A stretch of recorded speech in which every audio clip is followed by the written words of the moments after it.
Crescendo. 1, 2,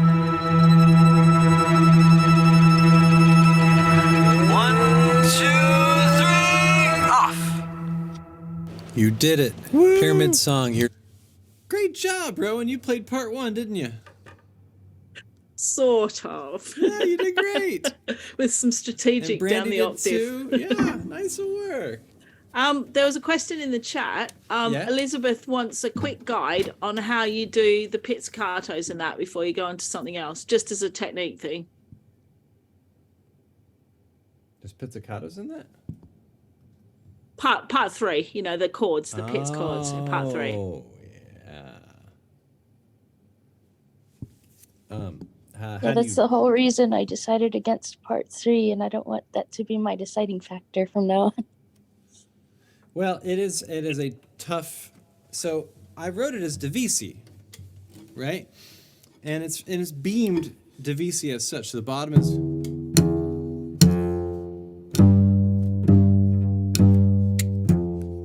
It's the same rhythm in a lot of parts. You can play the bottom part, or, and I think the best fingering I found for this section is 1 and 3. 2 to 4, and then shift that 2 and 4 up, and shift that back.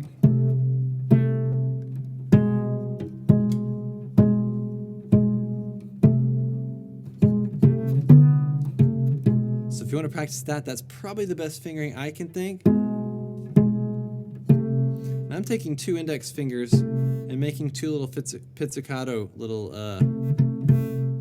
pizzicato fingerings and just plucking them at the same time if I'm playing 2 parts there.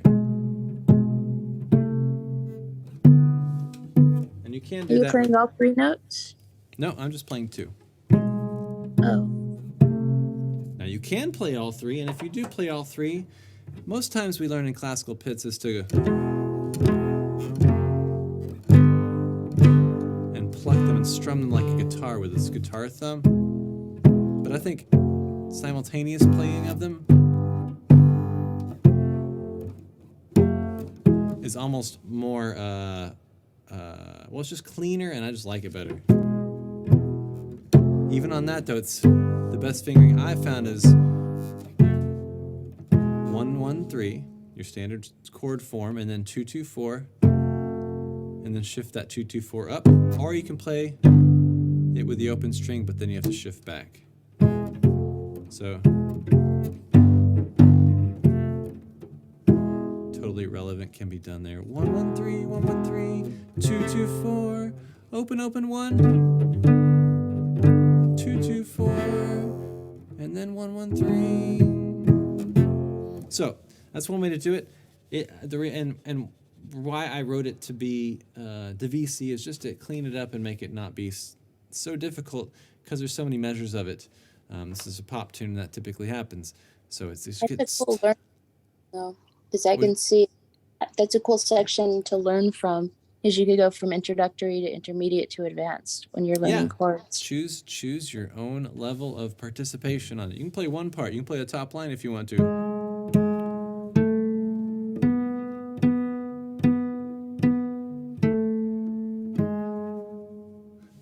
Or you can play 2 parts at the same time. So I hope that helps. There's also, if you go back onto the live stream playlist, you'll find that we've done this before. Cool, thanks. Yeah, I missed a few of them. Yeah, they're on there, and it's a bit more of a talk through of how they work. And let's see here. Let's jump now to Jigsaw. And we have quite a few y'all haven't submitted yet for Jigsaw, probably. If you have not submitted yet for Jigsaw, quite a few have been coming in the last couple of days, though. So yeah, I've been noticing that too. What parts do we want to play? Up to the screen. What number you want? We got a 2 from Kimberly. We got 2 from Tracy. Oh, we got a consensus. We have a non-consensus now with Rowan's 3rd vote, but that's fine. We're gonna do 2 and 3 for sure. Hands together. And part are you playing? And we'll do one from the clap here. Claps. It's important to say claps, not just clap. All right, so we're gonna do 2, cello 2, 320. I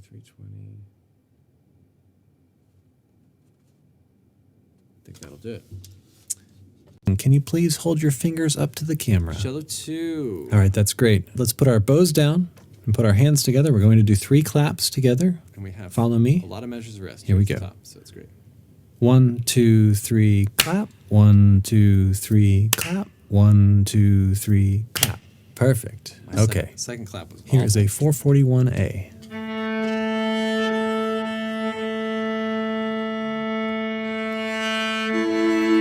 As always, thank you for doing this. Make sure you check out the website for tutorials or playthroughs. You can practice along with those.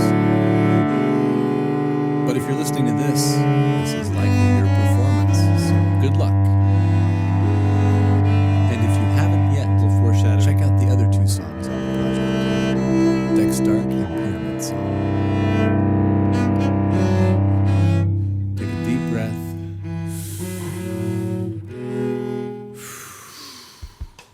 Here we go. 3, 4. 1, 2, 3, 4.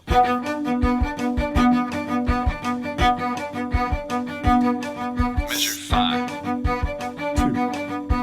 3, 4, 5. Here we come.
Hold your position. Hold, hold, hold. Smile. I forgot. All right, let it go. I forgot. Good job, y'all. There's a lot of little counting things in there, little subtle differences that make that one quite a challenge. Jigsaw 3 now. Is that what we're doing?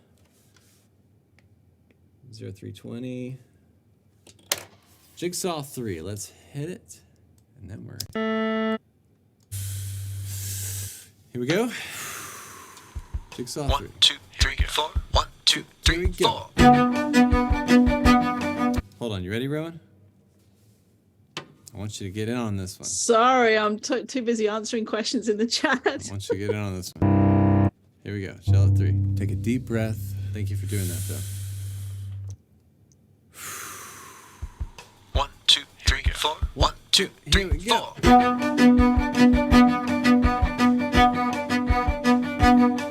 Measure 5.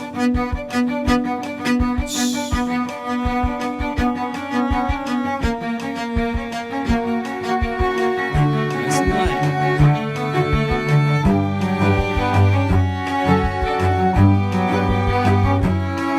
Measure 17.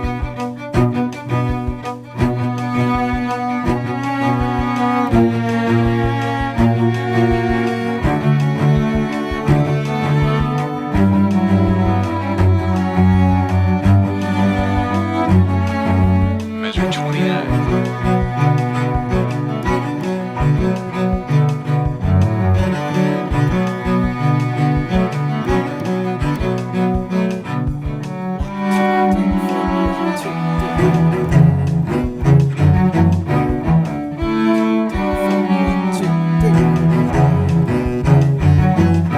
Measure 45.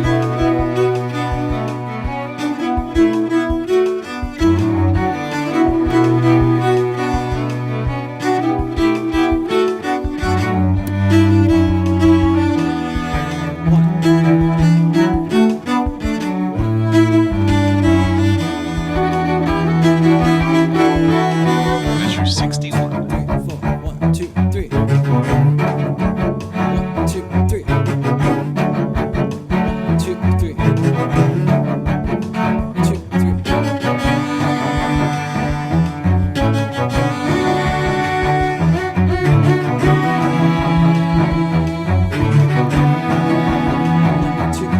Measure 77.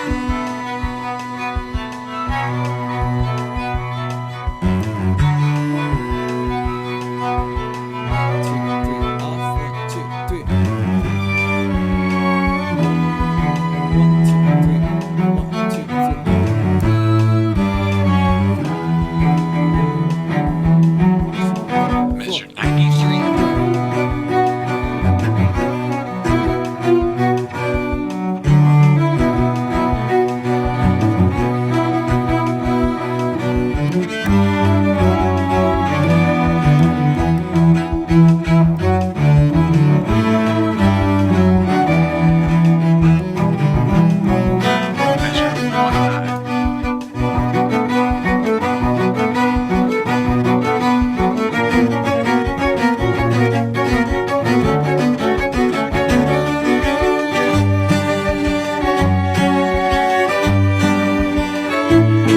Measure 121.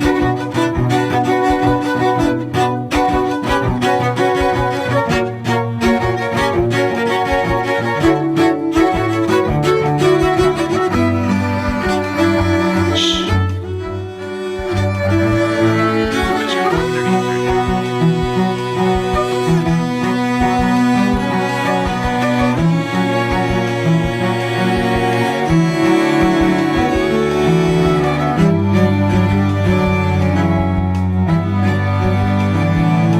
Measure 145. Hold your position. Hold, hold, hold. Smile. All right, let it go. Fantastic. Thank you so much. Yeah, Here you can all wave to the right. camera. You can nice job with holding your positions there. That was the best holding of your positions I've seen today. Whew. All right, well, that's it. Record time-ish. Yeah, under an hour. It's crazy how long everything takes, isn't it? But if you did this right now and you tracked it live, you would be done and you'd be participating and it wouldn't be too much of a challenge. Yeah. Oh, and Elizabeth's right. The backing tracks, the other backing tracks, I'm just reading the chat here for you, Brandy. Other backing tracks, like if you're playing 2/5 or playing 2/4 to that backing track, you'll hear me do count-ins and it'll help quite a bit. So give that a shot. It is tricky, but it's also one of those things, if you're just looking at it right now, it's going to be hard. So it will get easier and easier as you do it. So thanks for doing it, being here and all that. I had a little panic, not a panic, it wasn't that big of a panic, but I told Rowan, I was like, I'm not ready. I really thought I had Can't Help Falling in Love in bass clef. So one of the reasons I started the call 10 minutes late is because I did it in bass clef. I just have to put the chords in. So I'm going to stop this share. This is the part that and I'll just give you a little clue. This is what I do. Typically, somebody gives me a thing like this, and I will be able to kind of say, let's see if I can do this while I talk, but it's being able to take a treble clef part and play it an octave down. Let's just practice that, because honestly, it is a great skill to get down. If you can play treble clef an octave down, and most cellists can't.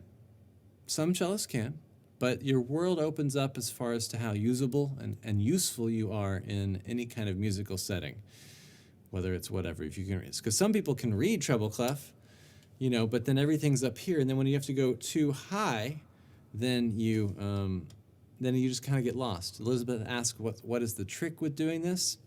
Practice, practice, practice. That's it. It is basically just looking at it and saying, okay, that is an F. Here's an F. I'm going to play that F instead. Know the geography of your cello. Know where your notes are. Yeah. So knowing the names of your notes, of course, is very, very important.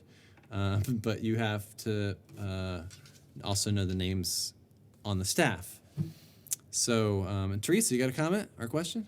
I just have a comment because it was really hard for me to learn to transpose clefs, and then when I had to do medieval and Renaissance movable clefs, I found it was really just easy to sing the names of the notes. C, F, C, F, G, B flat, A, G. And I just did that for like a couple of weeks and it was done. That's great. Yeah, that's a good way to internalize it for sure. I mean, that's why solfege exists as well. Singing is such a huge part of playing. So, but yeah, getting the names of the notes. I played viola da gamba and we'd use movable clef as well. And I sort of found, if you stay in a scale, it's pretty easy. You just move one note higher, and then there's big jumps, and it gets a little, what note is that? So. Well, yeah, I mean, there's always the clef meditation moment, and and the failure to what clef am I in now? But I mean, that 2 weeks of naming the notes made it helped possible a ton. to move into Well, that's what you're great to hear. talking Yeah, about. try that. Give that a shot. I bet it is helpful. And Elizabeth asks, isn't there a trick with tenor clef, like shifting one line up from where you're normally playing bass? It's not shifting one line up, it's shifting one string down. No, up, down. Tenor clef just messes with my head. I have to get Zoe to translate for me. It's shifting one string down from what is, no? But I just wanted to say again, that is, as a neuropsychologist, that is a lot of cognitive effort to keep calculating. All of your energy goes into calculating. In the tenor clef trick? Well, in any of them. I mean, so okay. if you just spend time in each clef, just naming the notes as you sing, as you play them, you just get several deeply internalized maps, and then you get to stop calculating, and that's when it becomes fun. That's got to be like learning French, and then you can learn German easier, Sort of, kind of, not really. Yeah. Not nearly not as really. complicated. Well, what I mean is once you're able to do one of them, you're able to do it maybe a little bit easier if you can get... German's not related to Latin, but once you get French, you can do Italian, you can do there Spanish, you go. That's Portuguese. There's once the you metaphor. Get German, you can do Swedish, you can do Norwegian. There's but the it doesn't help metaphor. you at all in daylight. Nobody can do Hungarian. That's the hard. Finns can do Hungarian. Well, the Finns, yeah, Suomi, yeah. I was going to say there was a moment, I know, when I was learning the viola and I was learning viola clef. I'd played the violin very briefly and had been reading treble and bass. And so to learn the alto clef, there was a moment where it bypassed the note naming and went straight to my fingers. And I noticed that helps with my son as well, because he's learning, well, he's just spent a whole week playing viola clef. And for him, it's just an automatic thing. I mean, he knows his notes, but it becomes like just an automatic instrument thing. And I think that's an amazing connection too. One of my next steps that I'd love to learn is alto clef, so that I can sub in for, because it tends to. You're going to be a viola player. Well, it tends to be often that there's not a violist in the room, or there's Well, I mean, yeah. we're special people. We're special people. And it would just that's just kind of fun too, to play some different lines. Because that's the one. You could put four pretty good cello players in the room and play some Mozart, like string quartets. It messes with my head though, because you've got your 1 3 4 on the cello and 1 2 4. Well, of course, for me that's 1 high 2 3 or 1 low 2 3, and so I read alto clef suddenly. I know I'm on a C string, and it just messes with my head. Totally, it's got to. Okay, so here's what I would on Can't Help Falling in Love. I'll just see if I can kind of pull it off, Oops.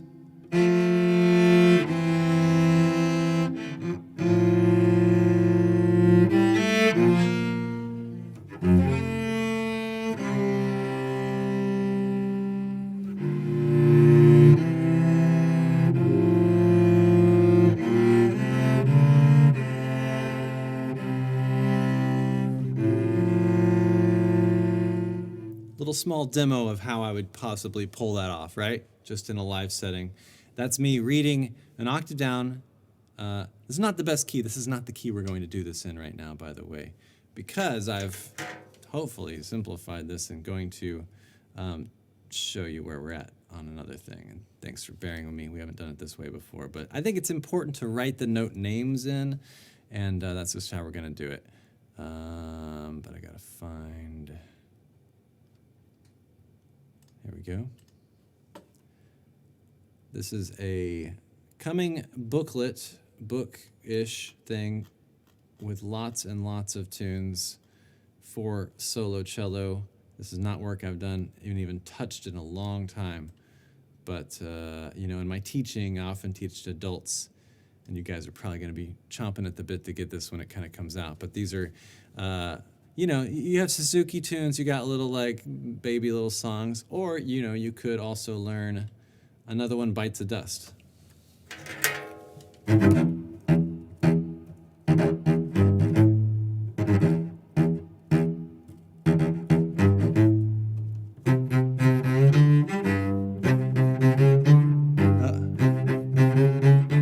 Whatever those rhythms are.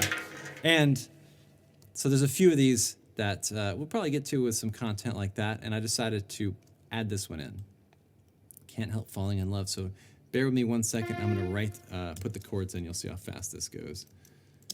And then we're going to transpose it to a better key for cello, and then we're going to drop it so we can read the notes actually in bass clef. So just give me a second. B flat, F, C7. And now's a good time to talk about what am I doing? What are these? These are chords. Chords are at the minimum maybe 2 notes, at the most common 3 notes, and those notes, a good way I think to get them down is to start learning the names of the notes in triad form, just the names of them, and then you learn how they fit. And if you've been here before, that's basically the 1 3 5, and you skip it. So A B C D E F, or no F, A B C D E, A B A C E. You skip the B, you skip the D, and you do that with all of the letters of the notes of that's alphabet. Really, you don't have to think about it in the chord. B, skip the C, D, skip the E, F, B, D, F, and just get these triads as letter names in your head. A C E, B D F. I say F A C already? Yeah, A C E. FAC, GBD, all of those. And then there's modifiers to fix that and to make it really accurate, but it is a great place to start. I think these are actually it's just the same thing, gosh darn it, twice. So how about we just kill part of it and put a repeat sign there? Let's do that. Just checking to make sure it truly is. It is, right? It's totally the same thing twice. There's two parts to this song. There's an A section and a B section.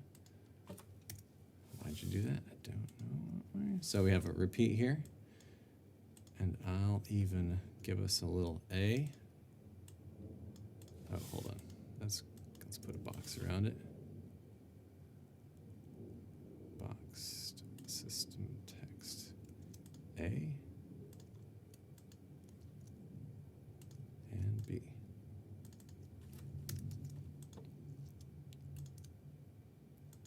These are not chords. These are just typical way to say it is, you know, you have two different, it's like poetry, you know, A, B, A, you know, that kind of like, oh, what did I just do? Oh yeah, that's not good. Hold on. I want to change it to this, not that.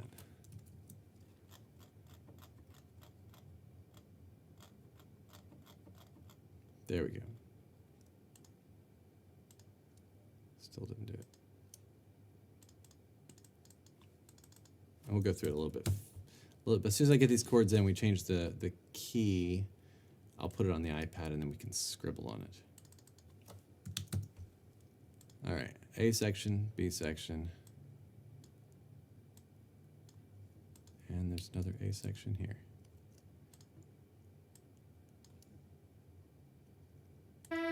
Next chord for that is on this page. Oh, sorry, I unshared the screen so you can't see the chords, but I'm just copying them literally because we're in the same key as the thing I just played.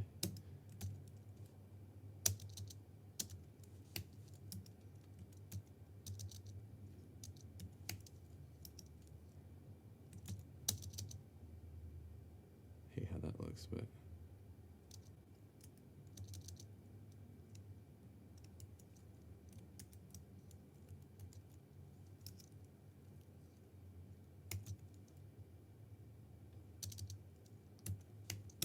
and then we have the same chords there.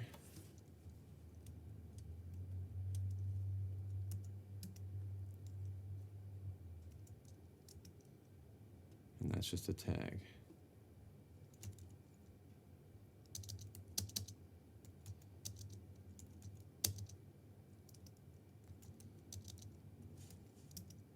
All right. You can even call it the tag, so you can kind of get used to seeing these things and hearing these things. All right. And now we do the magic. What key did I think was good? Sometimes it's just good to look at them and try them out. So let's try and just jump it to C. I think I was just messing around with it in A, which was crazy maybe.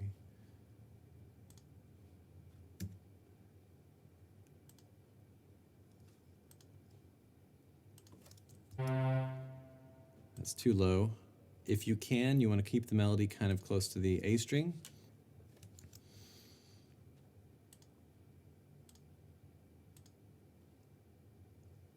What? Did it transpose it? Oh yeah, C.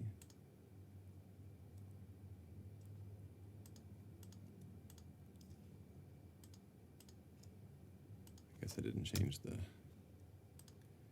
key signature yet. So we're in C and I go to G, it should really change a lot more. Okay, here we go. Again, it didn't change. This is probably one of our better options. I'm just curious though, I did play it in A. I want to see how bad it looks. Now why do you do that?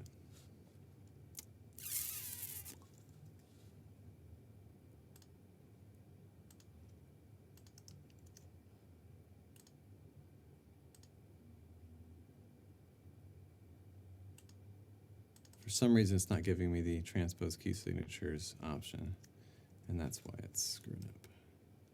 A major. Nope.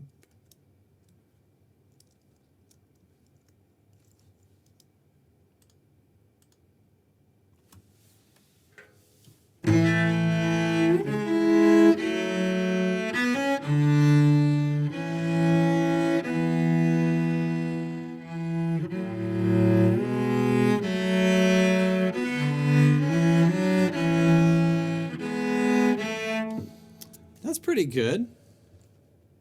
I want to see what G looked like too. Here's G. A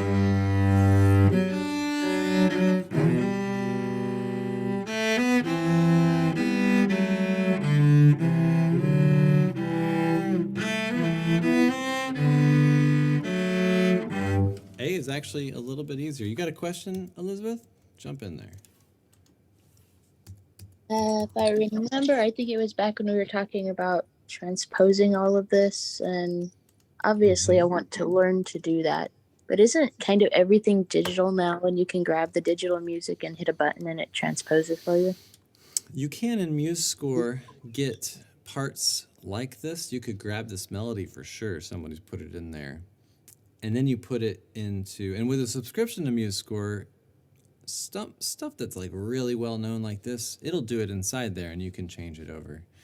There's another thing called Music Notes, Sheet Music Plus. A lot of those you can change the key on. Not all of them, definitely not all of them. And some of them are strange because they'll let you change it to some keys but not others. So I don't know why that is. But as you say it, no, everything is definitely not that user friendly yet. But it is a lot easier than it used to be. I think let's see what A looks like. Let's look at the B section. Ooh, that's hard.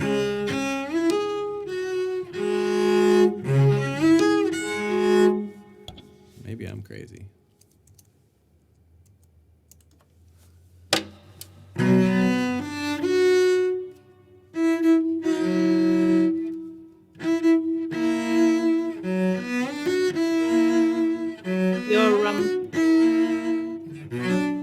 I'm frozen.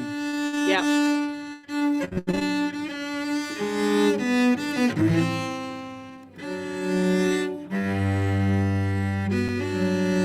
All right, G it is, because the B section's too hard.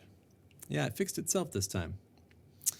All right, so this is going to be our key. We're going to do it in G. I mean, we could test them all, but then you got F sharp. We know we already tried F. I tell you, that's not great. A we did, but it's starting to get too high in A, so we kind of hit a limit now to be able to play this thing. So I'm going to print this page off.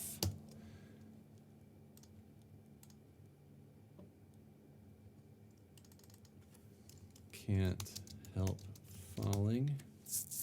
Solo cello. And we want just one page. Now we got to be able to do that.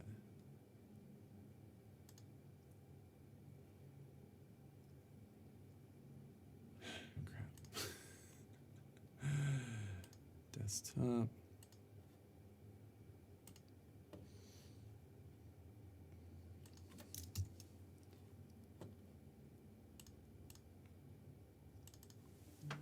All right, now y'all don't need that anymore. Stop this share.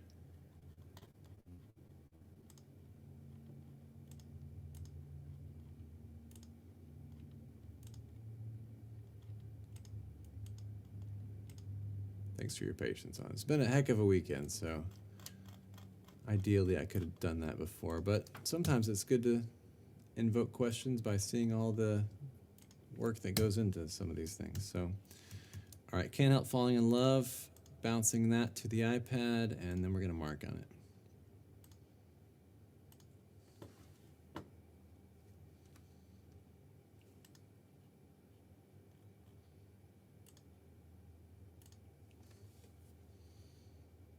Not too bad of a turnaround. It's probably the most efficient I've ever done it.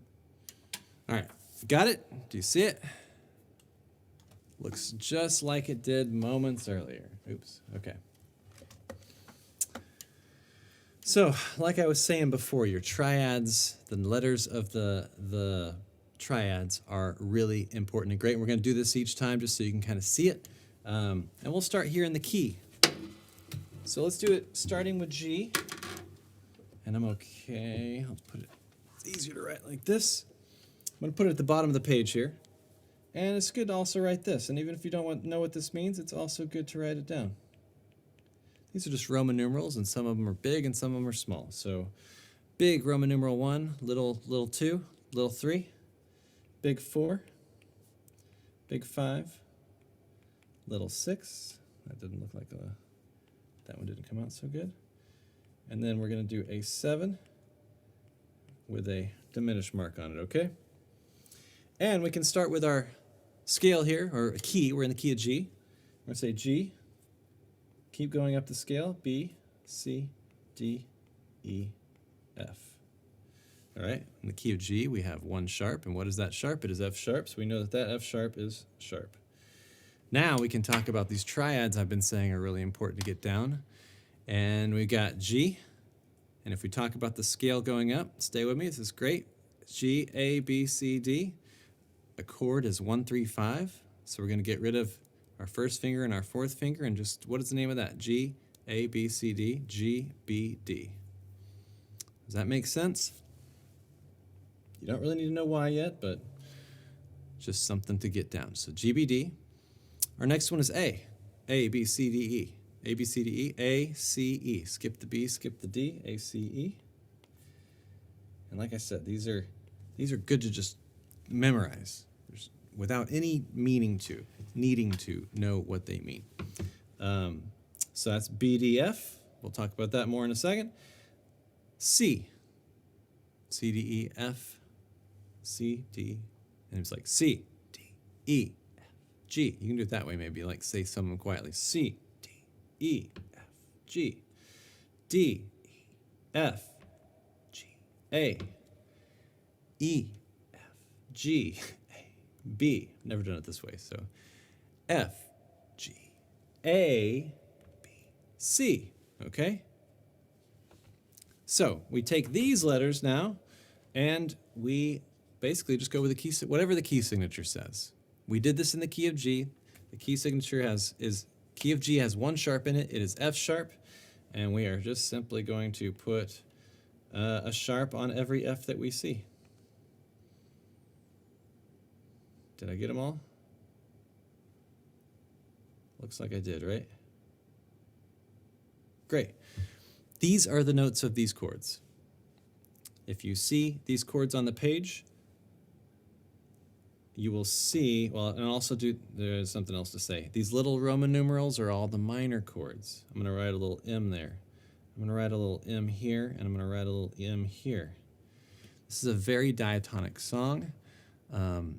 So all of the chords, all of the notes that you see in this, there's no accidentals, and all the chords truly match what the key signature says.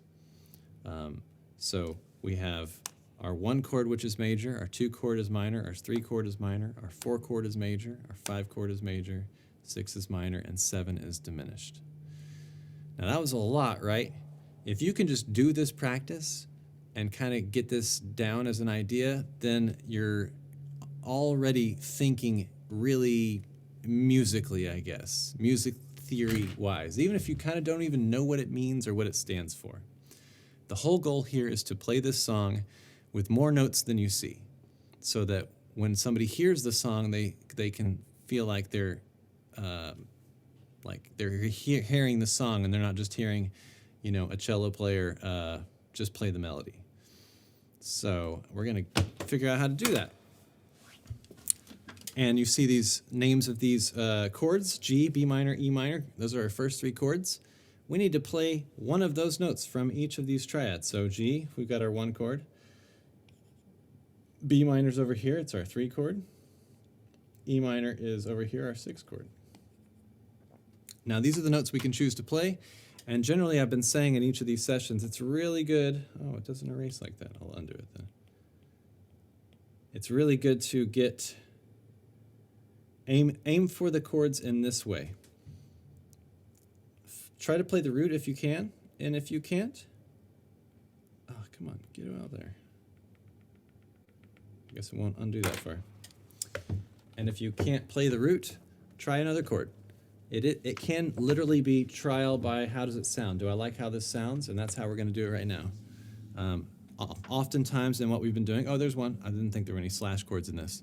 If there's a slash chord, what it means is the first name of the chord, what the chord is called, like this G over D. It's a G chord, but it's labeling the inversion saying that it's a G chord, which is, look down there, G, B, D, but it has D in the bass. The D is the lowest note that's heard inside somebody playing. That doesn't mean that you have to do that. That's just saying that's what, if you had a full band, flesh it out, that's what the bass player would always play. That's in a simple way, at least. So we're just going to kind of spell this out. It's going to be a nice, easy one. G, well, we can certainly play our root there. In fact, we love checking our fourth fingers with our open strings. Now we have a B minor, and if you look down there at the bottom, we got B, D, and F sharp. Those are our choices to play. A nice easy one, sixths are very easy. Shoot, that doesn't sound too bad. And that's an F sharp and the D that's printed. So if you want to make it harder on yourself, though, you could play the B and do it that way. But that's an extended it's a minor third, but it's extended across the strings, and that's kind of difficult to play in tune.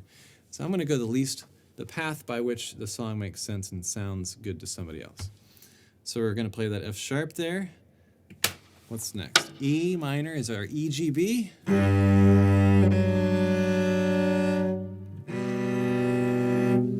Let's do the same trick, and we'll play a B in the bass.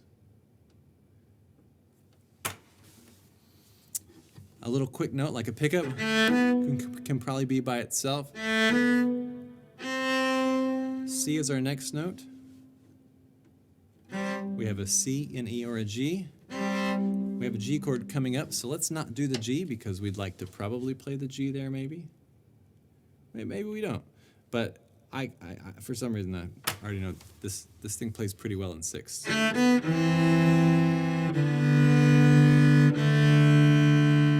That's the easiest way to do it. E and C, D and G, and D and A. I did say before, and I'll say it, again, it's maybe a bit better of a cell of a song if you change double stop notes each time the chord changes, so the listener's ear can hear a difference, so it doesn't kind of sound like the same chord. Is not as movie.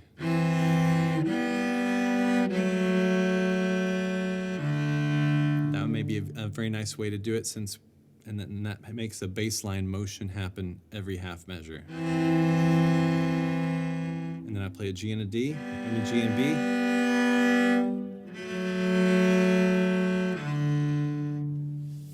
Let's see if y'all can grab that.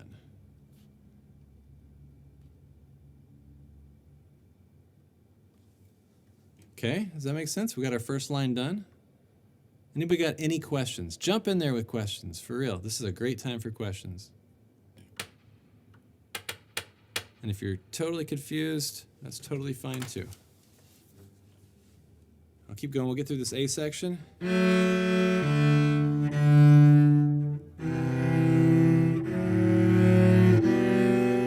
That's how I want to do it already. So C, we have C, E, G. Okay, well, C, we can put a C and a G.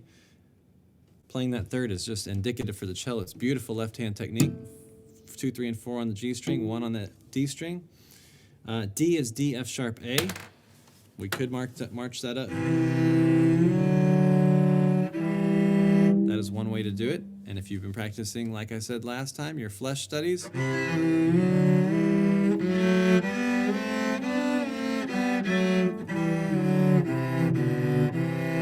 now that's something that is a straight up like advanced cello technical thing to work on in all keys, is being able to play thirds double stops or sixths double stops. Let's take it easy though. So instead of the D, we'll play an A here. Go to our sixth. Sixths are easier. And by a sixth, it's not a fifth, it's one more than a sixth. And we'll do the same thing here on our E minor. Now, why did I not do?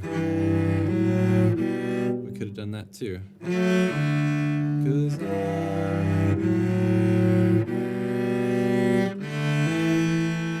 that one's gonna be hard.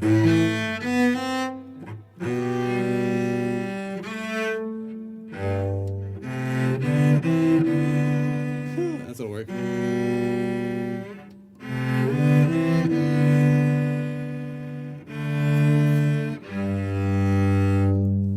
This song is so, maybe it's because this song is so familiar to everybody, or maybe it's just one of those tunes. It's so easy. It seems like whatever I choose for a bass note seems to work. It doesn't really sound too bad. In fact, I'm going to do what sounds good in this case. ACE is our A minor chord. So if I put a below that, a sixth below that, C, D, E, and walk up with that melody.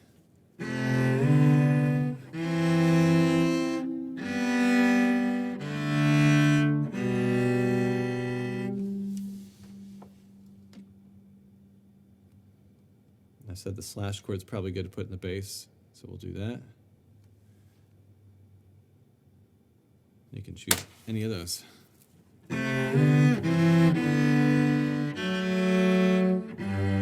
Or your call. Like I'm saying, this is just one way to pull this off, and I don't even know if it's the best way. You can do whatever you want to. I'll point out on the D7 chord, you do have an option on the D7. You're adding a note. If it doesn't say 7, it's just 5 notes. If it says 7, or it's not 5 notes, it's just 3 notes. And if it says 7, there's one more note added on, 1, 3, 5, 7. If you haven't noticed in music, that's how it works. 1, 3, 5, 7, 9, 11, 13, 15. And then you're done. And that's it. That's all you'll ever see. 4 numbers on top of chords. So a 7, a D7, is going to be a C natural. Let's see if we can fit that in there somewhere.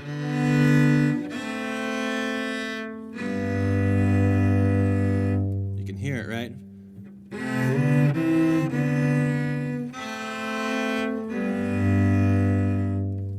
It's not great. It's not great writing, so we don't need to play it. We don't even need to worry about it. Sometimes it's cool, sometimes it might not be.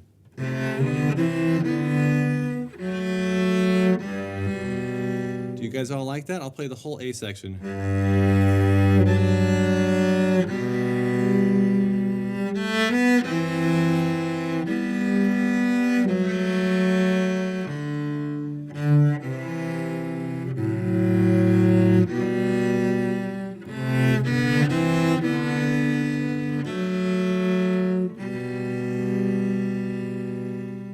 You hear it, right? That's a bit better than just the melody. Go ahead, Elizabeth. We just finished the A section.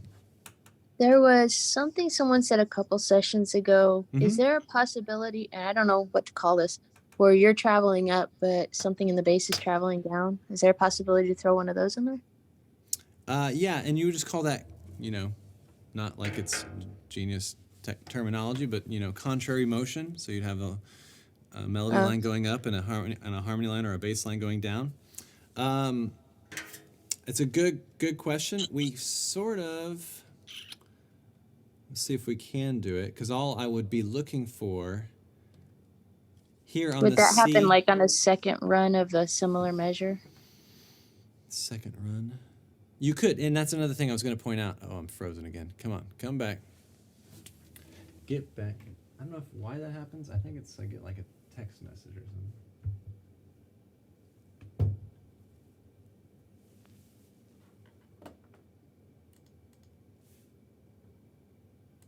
Nope. It's broken. And it's fixed. All right, we'll figure that out later. You punch the table too hard. Maybe. Yeah, and that's what it's going to point out too. You have a repeat there, so you could play it 2 different ways too. to get it back. If you wanted to do some kind of a counter motion, I'm just looking.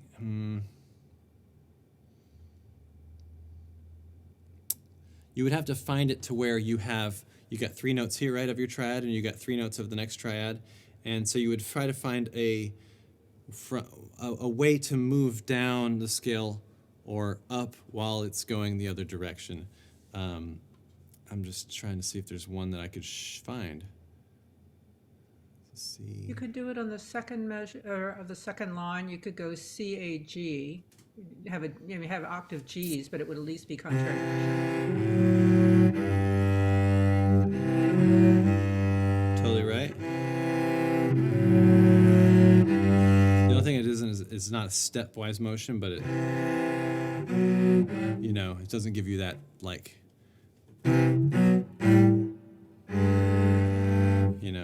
to where you're totally lining up stepwise.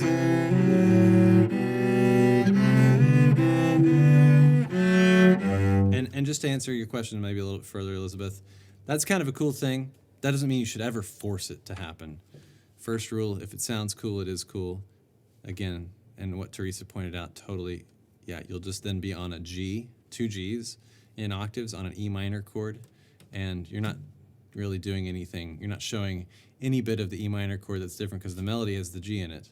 So you really want to have some other note that's. But when you played the last 3 notes, then the B, A, G, that was contrary motion because you had it rising leading notes tonic in the bass. So that's nice, and that's very typical. No, at the end of the phrase, mi, re, do, mi, ti, do. Or you have to fall, but it's an implied raise, so it's nice.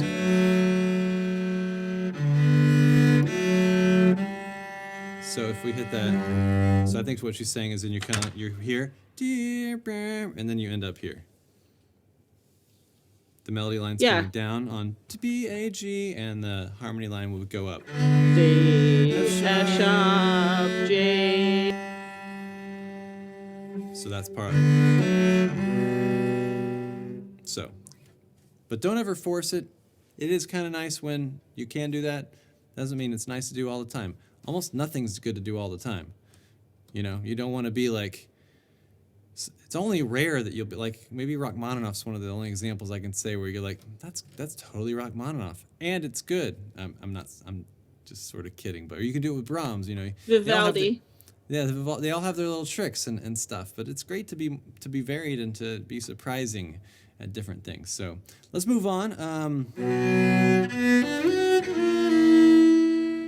Okay. Now this is a little bit funky and a little bit weird. This is where this F sharp 7 comes into play. And I think they're just not, it doesn't need to be diminished. It isn't. This is one moment where we are not diatonic actually, but it doesn't really matter for our purposes here. And the reason I'm saying is because it's not labeled as an F sharp diminished 7. It's just an F sharp 7 chord, which means there's a C sharp in it, and you don't see C sharp in the key signature. All right, too much talking. B, we just got to touch it for a second. And we can play the rest of the notes. Our melody note's E. An F sharp 7 chord is F sharp, and I'll write them in here. F sharp, A sharp, C sharp. Now, how do I know that? Well, shoot. There's a few things I'll show you right now, and I'll try to show it to you as quickly as I can. If you have a major chord on your cello, you know it's major and it's F sharp, you can do 2 things. One is to always play the 1-1-3 with your first note being the bass note on F sharp. We put it on F sharp here on the C string. Right across the string is 1, C sharp. Right across the string there on our 3rd finger is what note?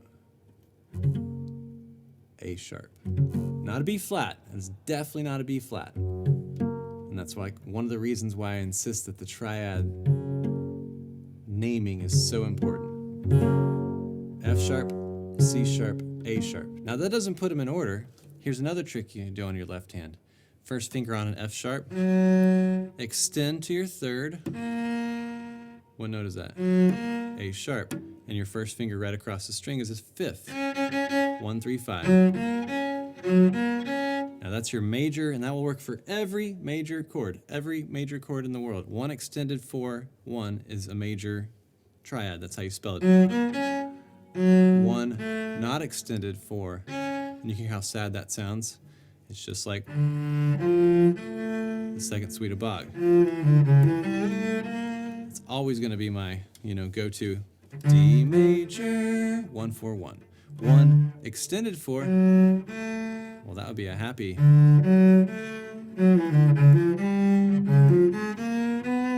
don't know how to do it actually. I'd have to. So, and you can also use 1, 1, 2 to work out what are the notes of your major, of your minor triad. Major, minor. Anyway, hope that helps. Keep that in your brain too. I'll say it again probably as well. So we have these notes to play: F sharp, A sharp, C sharp, and I guess we could throw in and just say that if there's an E in there. Well, the E's in the melody, so it's implied. You can see that? So that E is why it's called an F sharp 7 chord. If that E didn't exist, we would just probably not even need to voice it. We would just call it an F sharp chord. So the easiest one I found to play is that A sharp. The C sharp's an extension. The F sharp is a fifth. You could do that.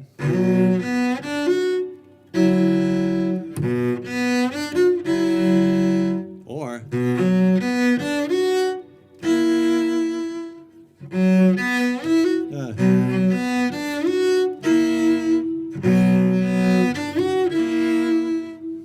so I think that A sharp is kind of the way to go. Got to get close on this one.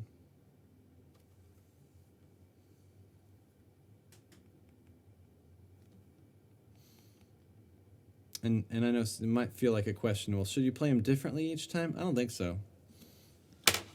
When they're performed, they don't sound differently when people play them typically. So so that's a good way to do that. And then we have a B minor here. You could roll it. You could 1, 1. Remember, it's a minor chord, so it's a 1, 1, 2.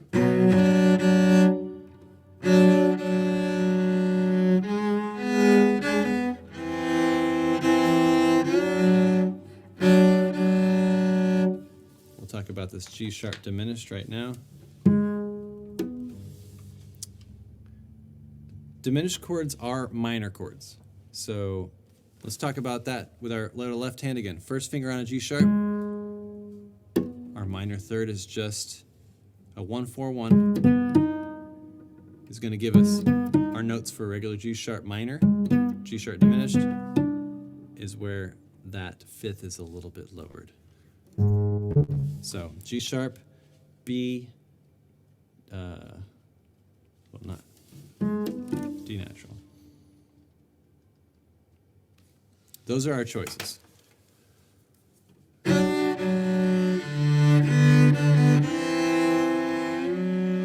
can play any of those. The most interesting one is definitely the G sharp. But it's hard. It's another diminished note.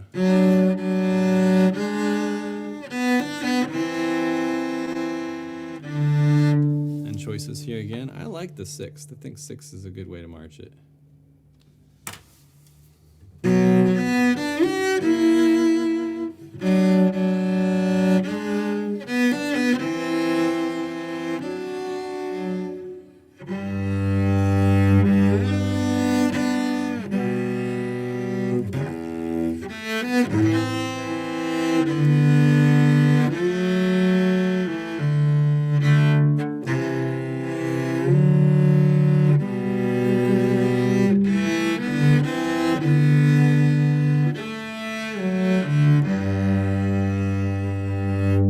Kind of made some stuff up. I didn't think it was any better than what I prescribed and wrote down anyway. So we're basically done. The A section below it is identical to it.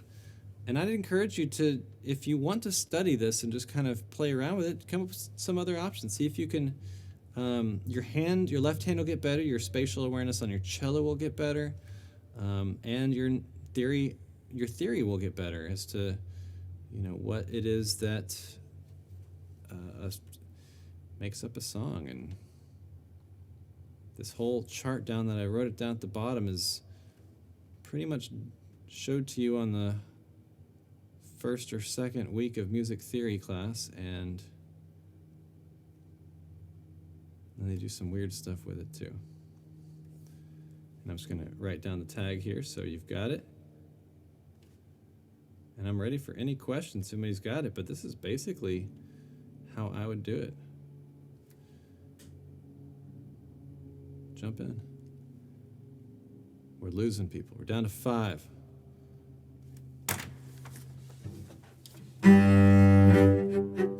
Here's the piece.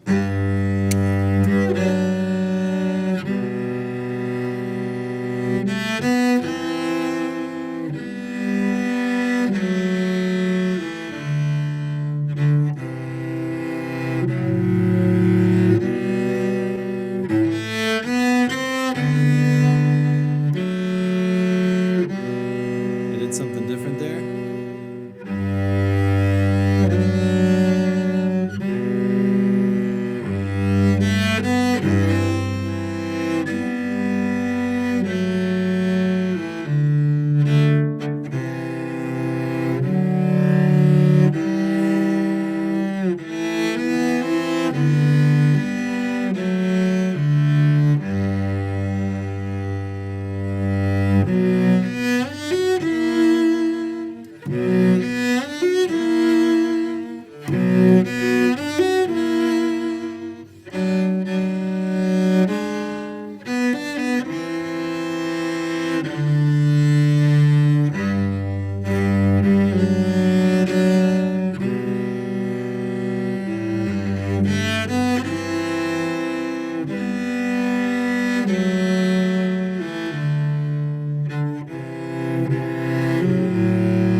Do the tag.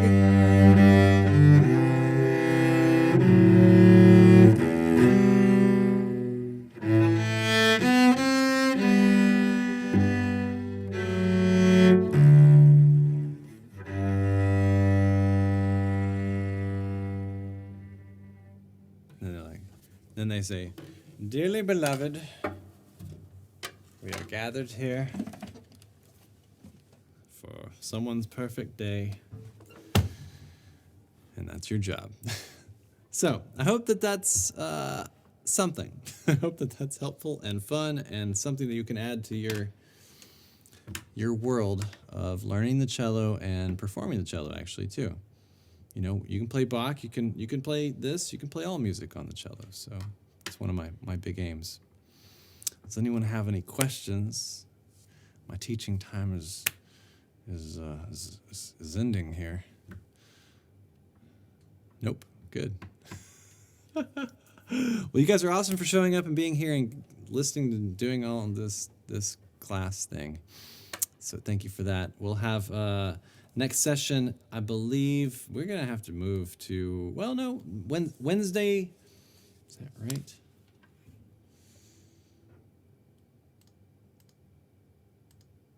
I'm not sure yet.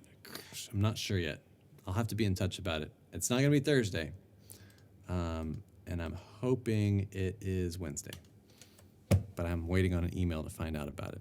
So stay tuned, plan for that. If it's not that, it's gonna be probably Tuesday. No, it can't be Tuesday. Tuesday's tax day. Wednesday is my hope. Let's let Wednesday happen, okay? Okay, keep an eye on the countdown. Don't stress out. You got tons of time still, especially if you're, we definitely want you to be in all videos, if you can be in all videos, and I want to do whatever we can to get you in all videos, so thank you. And tune in next time, and I have no idea what tune we're going to do, but you'll get an email about it. Anything to say, Rowan, or any thoughts? Or anybody else? I've had quite a few questions about the deadline. I think we'll just tell people they can have at least another week. Yeah. Yeah. Yeah. Okay. I mean, really, when it comes down to it, I want as many people to participate as I can, and I know it's patient. That's why we're doing these things and hoping to add some other value to it. But it does seem to be working. People are trickling in, but it is a slow trickle, and that just may be the norm now. I have no idea, but it's just tough to go from. I think how many submissions we have for Jigsaw? How many people signed up for Jigsaw?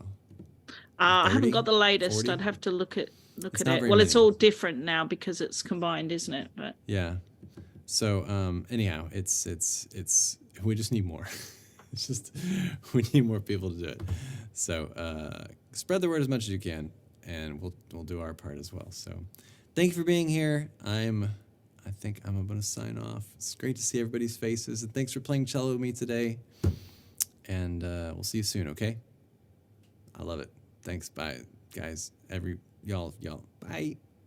That was a horrible goodbye. Okay, thank you. I'll see you soon. Bye. Bye.